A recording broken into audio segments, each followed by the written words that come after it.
Brother Pace like to say, other than a bill. Right. So there are some things that I leave to you, and my treasures that I have are very important to me and worth everything to me.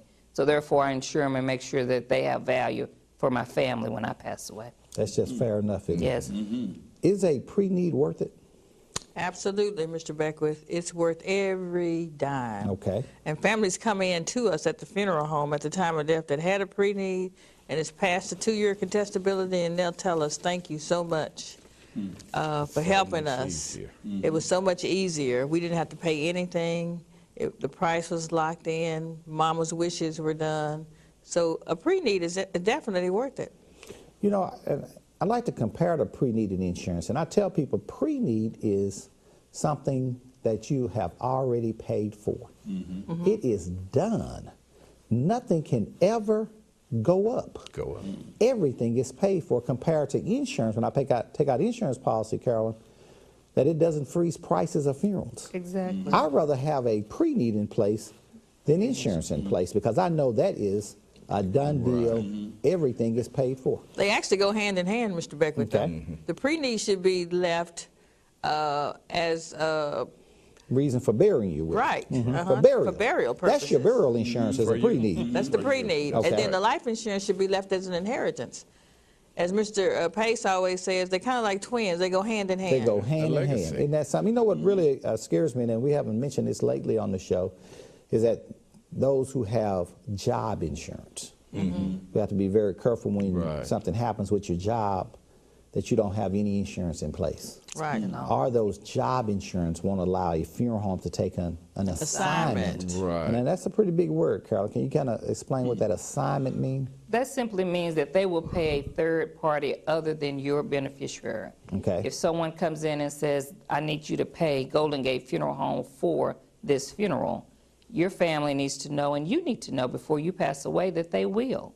So that other monies that you have left and set aside for your families doesn't have to be used for your funeral. And a lot of times people say, well, I have a $100,000 policy with my job, and I know very popular is one of our local ISDs. Sometimes they won't allow a funeral home to take an assignment. So the beneficiary can have a $100,000 policy, but no money to bury their loved one. Because that insurance company will not allow you to take an assignment. And it takes longer for them to get the money in hand than it takes for that funeral to be set. That's anywhere from 10 days, sometimes 6 weeks, sometimes longer, depending on all of their rules and procedures for paying that money out. You don't have that time frame to bury your loved one. You don't want your loved one out for 10 days. You don't want them out for any longer period than they have to be. So we need people to understand just because you have a $100,000 policy means nothing if it cannot be assigned and you did not do a pre-need. So what we're telling people is that don't drop your job insurance. Keep it. But you need to know if it's assignable or not. And if it's not assignable, that's where that pre-need comes in. That pre-need will take care of your funeral and then leave that inheritance to your family. Because a lot of people tell me, John, I don't need that pre-need y'all talking about because I have plenty of insurance. Life insurance. And we're saying, listen, that is not what life insurance should be used for. And you're not insuring your treasure at that point if you don't make sure that your family is taken care of, because you're not insuring yourself. Now, do you consider yourself as a treasure, Queen? I certainly do. Okay, so you have to make sure that the Queen is going to be taken care of. I got to make sure that I'm taken care of not only while I'm living, but even in my death. I want to make sure that my children and my treasures, my Daphne, my Tiffany, my Cassidy, my Kenneth Jr., all of my grandchildren and children are taken care of. They are taken care of. Those are my treasures. It's our job to make sure that they're taken care of. That's right. Do you have any unused treasures out there, King, you haven't used yet?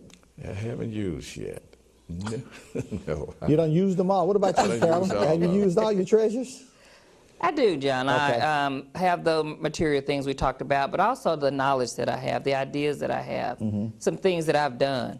Then I have tried to share those with younger people, with the next generation, to help them, because I don't want my ideas and my thoughts to pass away with me.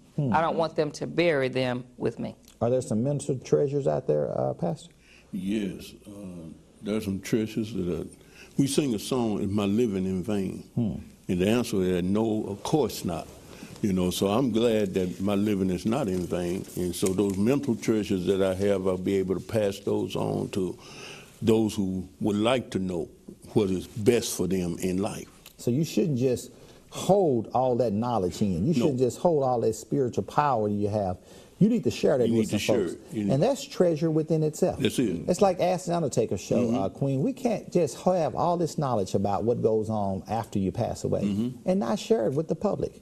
That is so unfair that how many people we see on a daily basis making arrangements that's struggling with this very thing that we talk about every week. Exactly. We need to come on here and do something to help the public with this situation. And it just makes me feel so good, Mr. Beckwith, to know that we're actually helping people.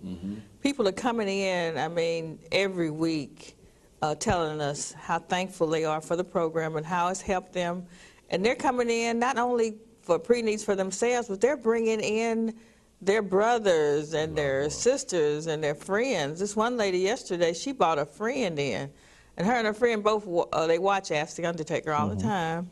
And she said she told her friend, this is at church, she said, this is the last Sunday that you're going to go without a pre-need. I'm going to take you to Golden Gate.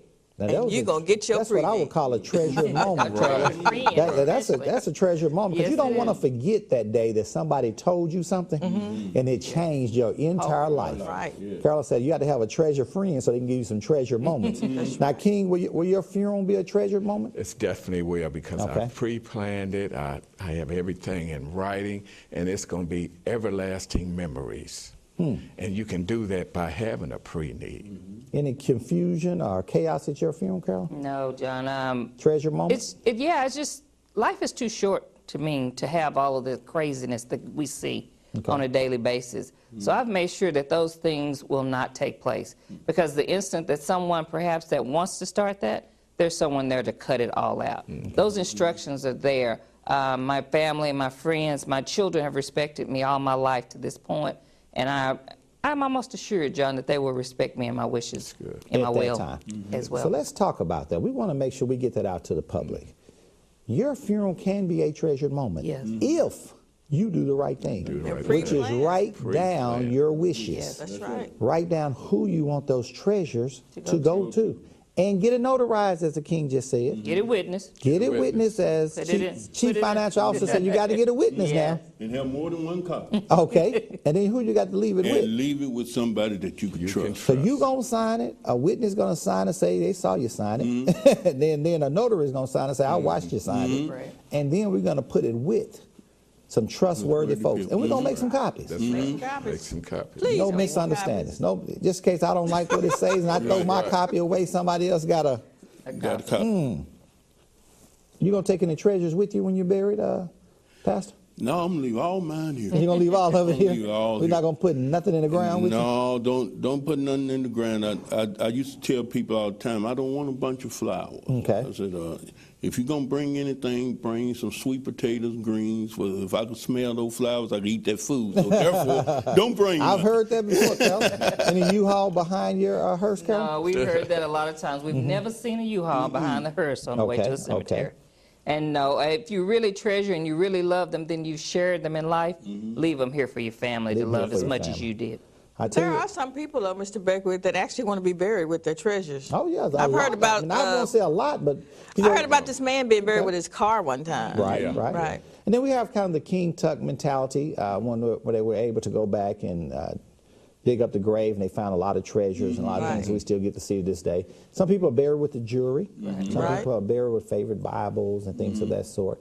But I tell you, the only thing I'm going to have in my grave is the casket. It's a casket. And your And clothes. hopefully that nice custom-made suit that I'm wearing. Inside And that that vault. beautiful vault that they're going to put me in. So I guess some of my treasures will go in there, but some treasures I want to leave behind to those I love. But you got to leave instructions. Because I don't want to end up in the That's wrong right. hands. That's right. Y'all You listen. got to leave In my instructions. will, I don't have an attorney name written in there. Because I don't want an attorney to get any of my money. Right. So I don't want my family to have to pay one in order to get their treasures. Yes, sir. In my will, I do not have a judge name written in there. Because I don't want him making decisions For me. for me. And the only way I can cut that out, Queen, is to do what?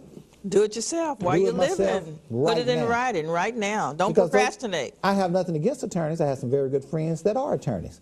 But I'm not trying to get them rich either.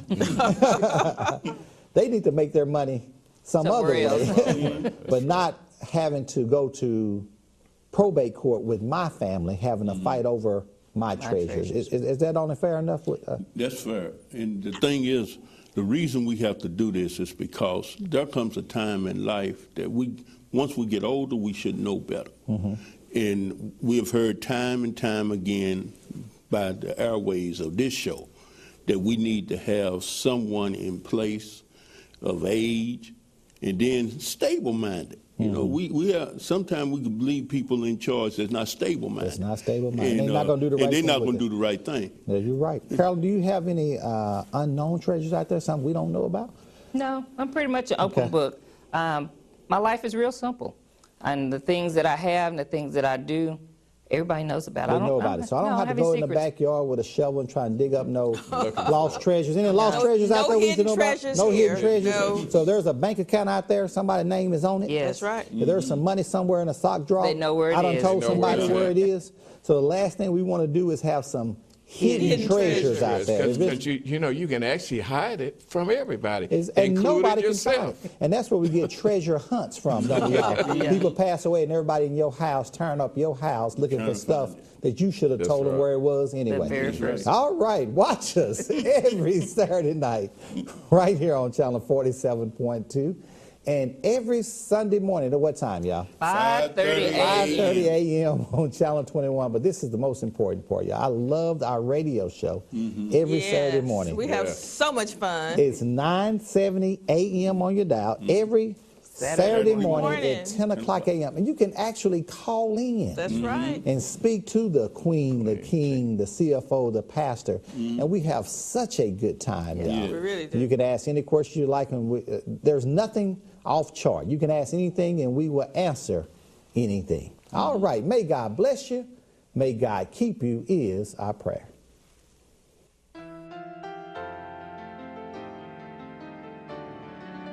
We are stepping up the level of our services. Our goal is to treat your loved ones with the respect they deserve.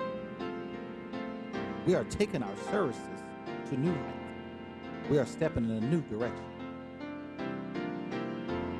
Step into the new millennium with Golden Gate Funeral, where service begins and never ends.